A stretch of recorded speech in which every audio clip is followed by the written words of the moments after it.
အားလုံးမင်္ဂလာပါကျွန်တော်ခုကတော့ Unilim Malaysia ရဲ့ Education Fair ကိုရောက်လာဖြစ်ပါတယ်ဆိုတော့အထဲမှာပါရရှိမလဲဆိုတော့လေးကိုအားလုံးလာပြီးတော့မှပြပေးတော့မှာဖြစ်ပါတယ်ခင်ဗျာဆိုတော့ let's go guys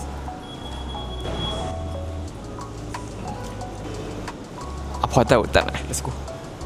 ငါ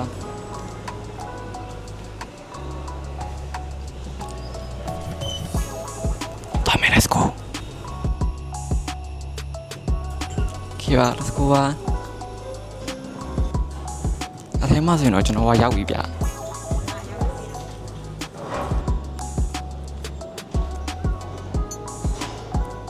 ကဲဆိုတော့ကျွန်တော်ရောက်ရှိလာပြီဖြစ်ပါတယ်အခုဒီနားမှာဆိုရင်တော့ registration လုပ်ရတဲ့နေရာလေးရှိပါတယ်ခင်ဗျာ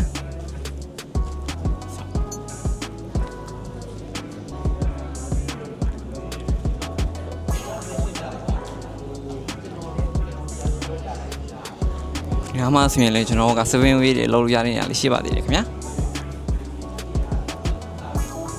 အထဲမှာဆိုရင်တော့အစုံပဲဗျတော်တော်လေးမိုက်တာအဲ့တော့ဒီမှာ flight ticket တစ်ခုကရရှိနိုင်မှာအခွင့်အရေးလေးပဲဖြစ်ပါတယ်ကဲကျွန်တော် main event တွေကိုရောက်ရှိလာပြီဖြစ်ပါတယ်